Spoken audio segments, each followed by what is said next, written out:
Ladies and gentlemen, welcome back to another video by yours truly. This is actually a very important video to make, especially so we can reflect on it once the time does come. But I wanted to talk about our 2-year anniversary for Wuthering Waves, expectations in terms of rewards, content they're going to be delivering us, as well as future expectations for, what's coming after them, which we all know, the much highly anticipated Cyberpunk collab.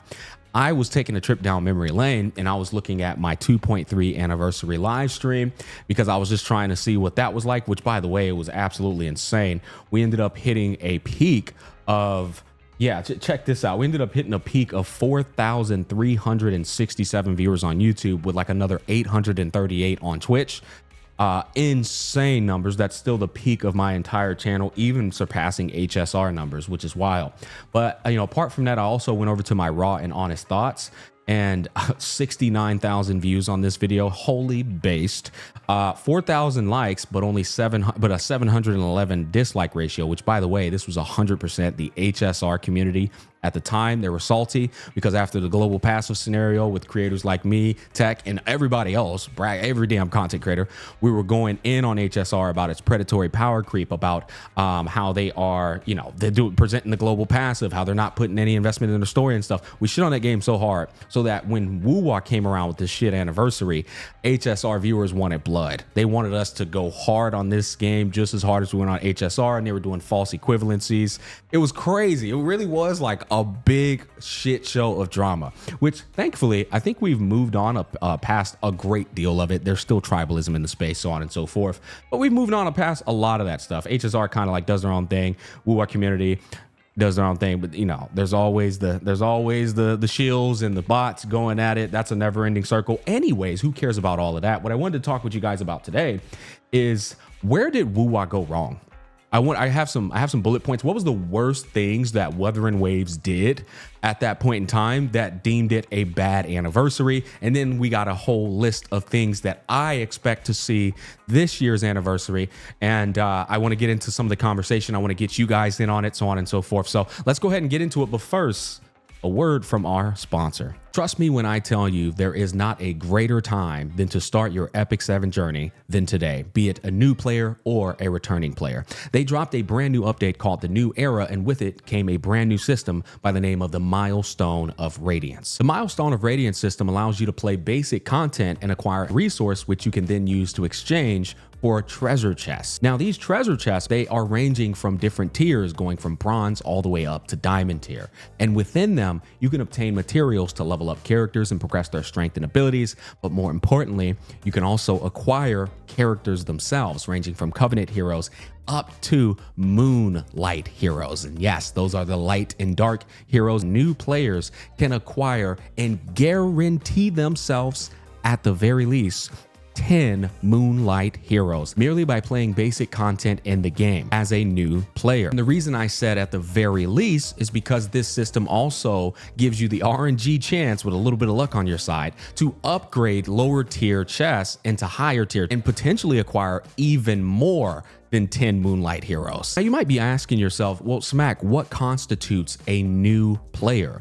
If you create an account from January 1st, 2026, all the way up till now and onwards, you are considered a new player, my friend. Now, what if you're a returning player? The devs don't know exactly what you have on your account, and so they felt it a better reward to give you resources you can then exchange and purchase out of a shop to buy what you may need, including a Moonlight hero selector, a Covenant hero selector, a limited hero selector, as well as a ton of resources ranging from artifacts to equipment that you can use to put on characters you own, but they aren't properly built. In addition to all of this, they're also handing out free Covenant heroes as well as limited heroes on top of everything I just mentioned. And last but not least, starting on April 22nd, a brand new episode 6 as well as a new hero will be coming. If you want to try Epic 7, as I said before, there's no greater time than to start now. Download Epic 7 by clicking the link down below in the description box or the pinned comment in the comment section. Let's get back to the video. The worst mistakes WuWa made last year. Starting off with number 1, not handing out a free standard selector. Even with only 1 year into the game, the standard characters had already aged like milk. Most of them were completely pathetic and worthless, except Verena, right? Like everyone else, it was just like, yeah, bro, who cares? And so not giving out that free standard selector was kind of coming off as like unnecessary greed, especially if they don't do it this year. It's the same thing. It's like, it's completely harmless at this point. It's really just so much for people who are a big fan of one of them. Like me, I'm a massive Kung Fu Panda, aka Jian Shin fan. I want to E6 her and eventually just have her E6 on my account. It doesn't really do anything. She's still going to be booty cheeks, right? But it's cool to like go and maybe solo a hologram or something like that, or do some content every now and then with her because she's E6. It's harmless, you know? And so like, I think that was one of the biggest like minus one sub when they didn't even give out a free standard selector. Again, I think they did do for new players. For new players, they did, but for the veterans, it was just like, nah, bro, you ain't getting that. On top of that, this was the biggest one. This was the biggest like, oh, bro, this shit went nuclear. It was like every single person in the community was complaining about this.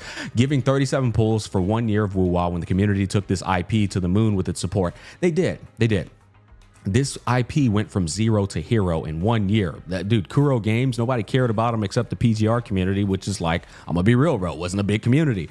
And to go from, you know, that size of an IP in a gacha game to what WuWa is today, looking back on it in, you know, in retrospect, is nothing short of an incredible feat of support, monumental support from the player base. Now, I do want to be clear here. It's a two-way street. It's a symbiotic relationship. WuWa isn't just successful because of the player base. They're also successful because they were cooking. 2.0 is still to this day one of the greatest patches ever released in a gacha game. They were hard at work in improving their game, and their own success and hard work is also responsible for their success. Regardless, 37 pulls is garbage for a 1 year anniversary. I'm just going to say it.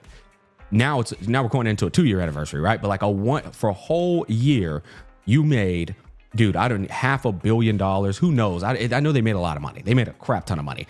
And people just want enough pulls to be able to pull on at least one of two of the anniversary units, especially if you're lining them up like bowling balls and acquire them absent of their signature weapon. When you consider how expensive these games are, that's not asking for a lot.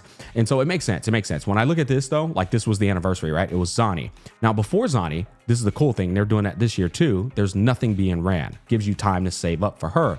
But the problem isn't this. It's the bowling ball scenario where they're getting ready to sell you the premium unit and there's no room in there, right? And the premium unit right before her is her best in slot unit. And so it's like bang, bang, bang. And let me be clear here. Zani's drip marketing was still one of the greatest drip marketings in the entirety of Wuthering Waves, bro. She had the freaking, she had the goddamn shield looking incredibly scrumptious, bro. And then behind her was her transformation with the massive great sword. She was in the story since the start of 2.0. So there was great character development and build up with her. From that, she had that insane accent. And everybody thought she was going to be meta as hell too, which don't get me wrong, at the time she literally was the strongest character in the game between her owning her and Peep. So like it was a lot of like built up hype around this character. Everybody wants the anniversary character. Like this is a no-brainer, right?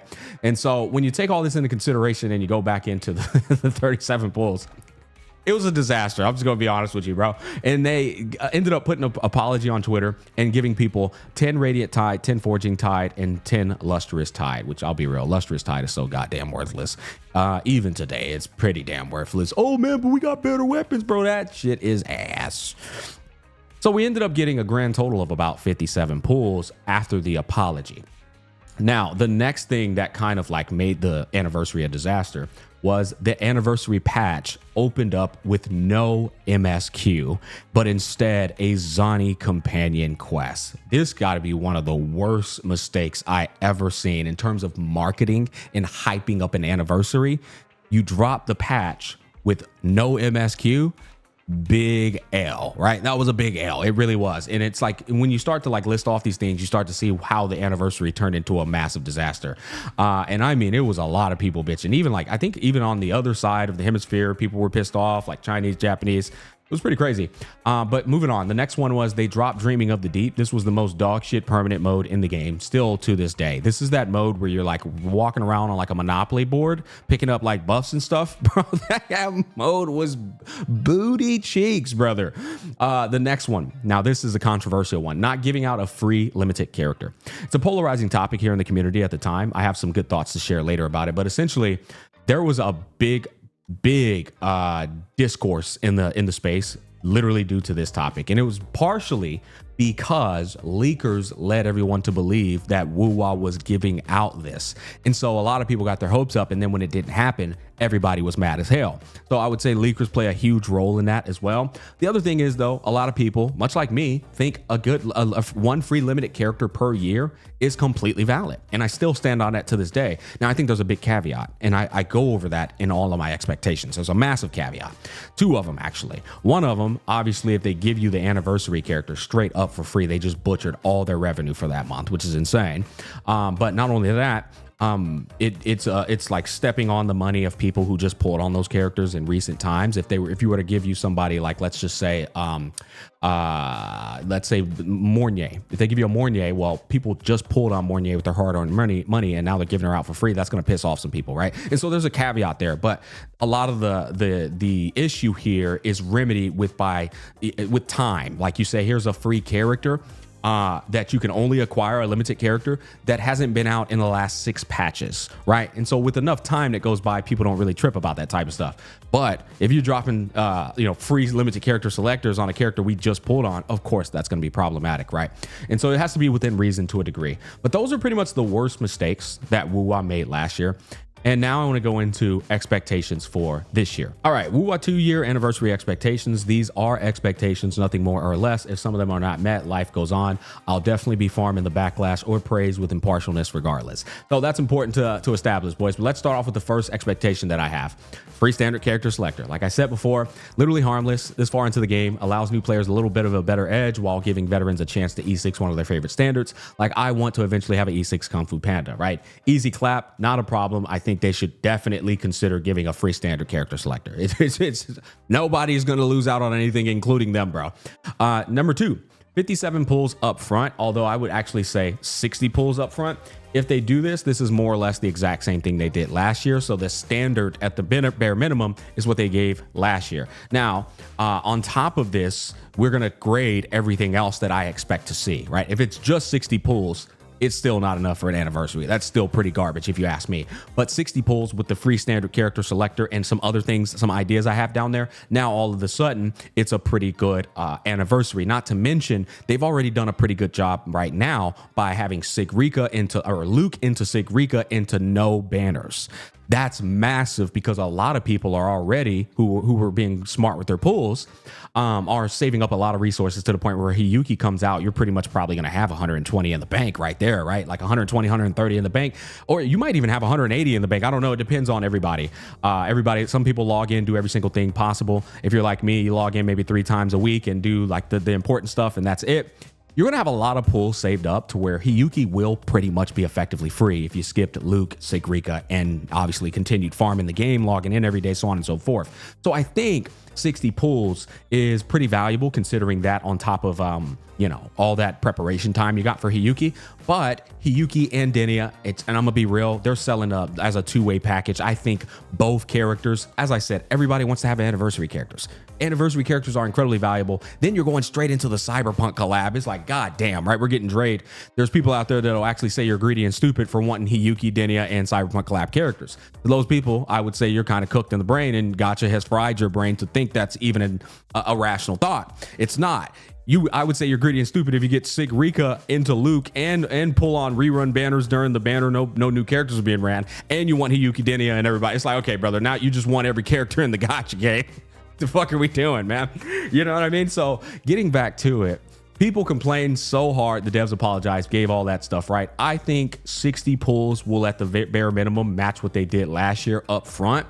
And, you can't really complain about that because people weren't complaining about it when they gave it out last year. Now, moving on. Number 3, signature weapon selector. I think this is completely fine, right? WuWa is an evergreen title in Tencent's gaming catalog now. That is an incredible feat, right? It really is. Who did that to them? The community, the players, the people who play your game and constantly talk about it, praise it, glaze it. they have brought y'all to an evergreen status. For those of you who don't know, evergreen status is now deeming WuWa as one of the most profitable and lucrative IPs of all of Tencent's gaming catalog. Not like number one, but they're up there with some of the big dogs. At the bottom, but they're still up there. That means they bring in a heaping amount of revenue, close to $500 million, somewhere around there. And that is insane. That is just a lot of freaking money, bro. Like, do you understand how crazy that is? Keep in mind, Tencent's a $500 billion company, not $500 million, $500 billion conglomerate. And so that's a huge thing to do. Now, moving on. You can fucking afford to give away one signature weapon one time a year. You can afford that. It's not the end of the world. I think that's completely fair and valid to ask for. I also think, and this is where the conversation from earlier ties into it, a 1.0 to 2.0 limited character selector, right? One signature weapon or a limited character selector is completely within the realms of a fair reward as well. Some people may be missing a Shikona for their Carta Thea. I'd say the caveat would be no Galbrina and Xi'an, since they are still relatively new. Augusta and Yuno might also be off the table in that regard. These units are still relatively new. That goes back to what I was saying earlier, where if they give them out for free, there's going to be people kind of pissed off about that. Like, okay, I pulled that character not too long ago, maybe less than 6 patches ago, right? But everything after that, I think time has taken care of people being salty about those things. And if you're salty about them, I mean, cry me a river, brother. It ain't that deep, little bro. Are you mad about the damn steak you bought 8 months ago and now that restaurant's giving out free steaks today? Like, let's simmer down here, little bro. Your money ain't that damn valuable anymore, all right? You knew what you were doing when you walked into that liquor store and bought that liquor.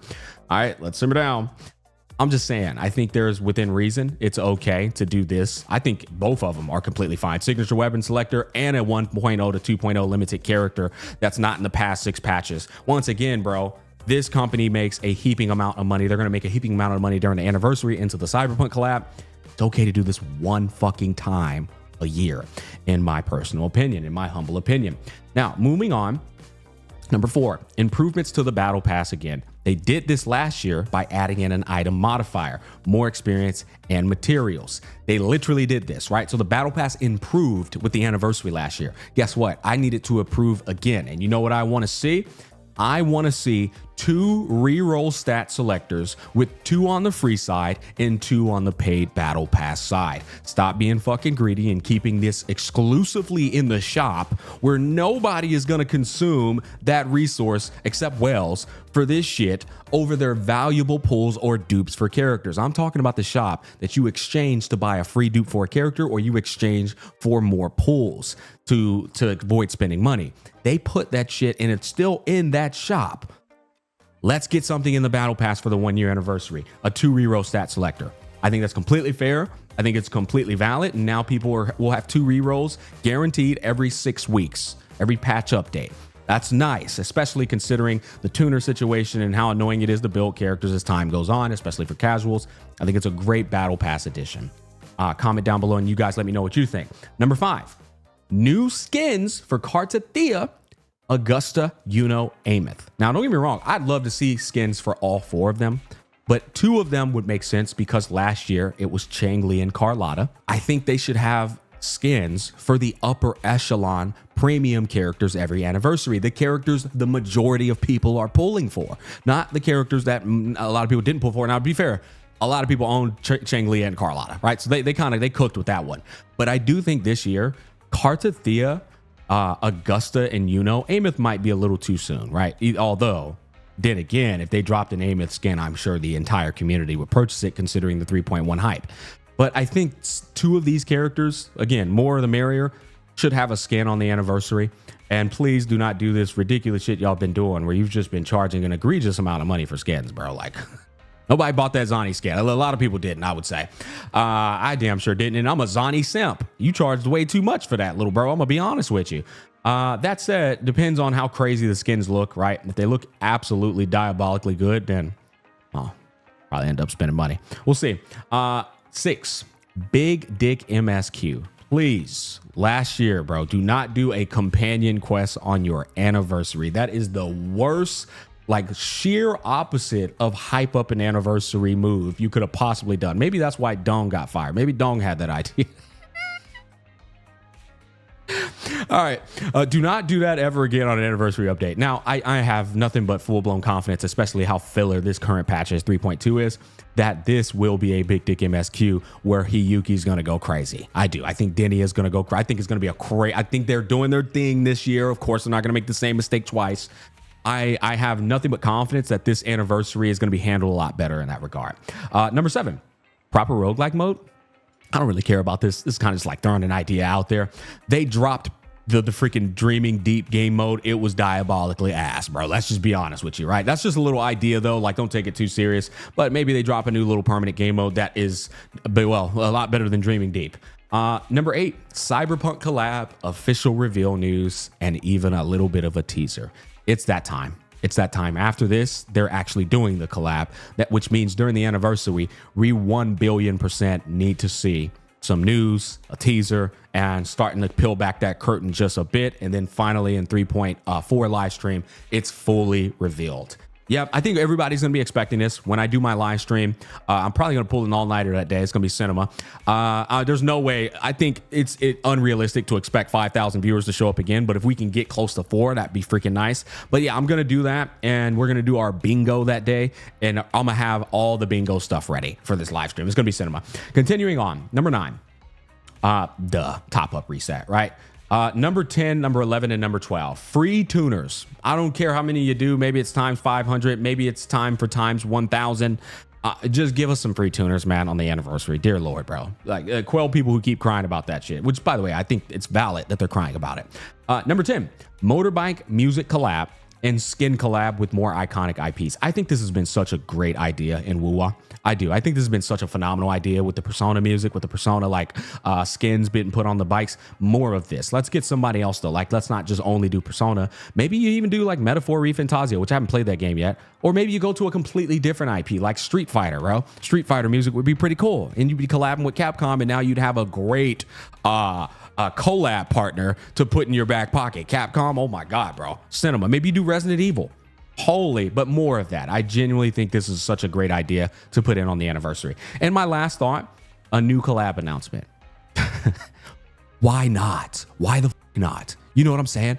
I think that if you were to do a new collab announcement one time every single year, I know that's maybe I'm asking too much because I don't really, actually I do. I've learned a great deal of insight as to how hard it is to do a collaboration, how many hula hoops you have to go through. You have to appease and be happy with the collab owner too, what they want and don't want in your game in terms of their IP, copyright laws, freaking lawyer freaking battling. There's a lot that goes into it. But I do think it would be such a cool thing to always set a precedent that there will be a collab one time every year. I don't think that's going to happen, right? But just think of the retention of players that are always going to come back, even players that quit Wuthering Waves. If you announce a collab one time every year, they're always going to come back for that anniversary. And this retains so many people that might never, ever come back because they know a new collab has been announced. You know what I mean? So that's kind of like my thought process there. But other than those things that I've listed down, the freaking the floor is y'all's, guys. The stage is y'all's. I would like to actually hear some of y'all's ideas, not and like put them down below in the comment section. And I think the best idea will probably get pinned. The person I think that's done like the things I didn't consider or really got to cooking that are completely within reason, right? We won't need to see this right here, bro. All right. Anniversary expectations or I uninstall. We don't need to see this right here. Free Hiyuki and Denia or I uninstall. Fucking most unrealistic expectation. Guys, even me, and I'm the guy who's always going to bat for the consumer and say these companies, they make too much money. You can't tell them to give you the free units. They're trying to sell you and make a profit off for their anniversary. That just makes, you're basically telling them to throw all their revenue in the garbage. But like, yeah, they're not doing that, right? They're going to bank on the 50-50. They're going to give you the pools you want to have and bank on you losing that. And then bank on you wanting to pull on Denia too. And then get you on the Cyberpunk collab. Like, this is going to be a long-winded road that you are going to have to like, you're going to end up spending money somewhere. I'm going to just be honest with you, right? So I think within reason, comment down below. Let me know y'all's thoughts. That's going to wrap up this video. Thanks for watching. Peace, love, and happiness. And I'll catch you guys on the flip side.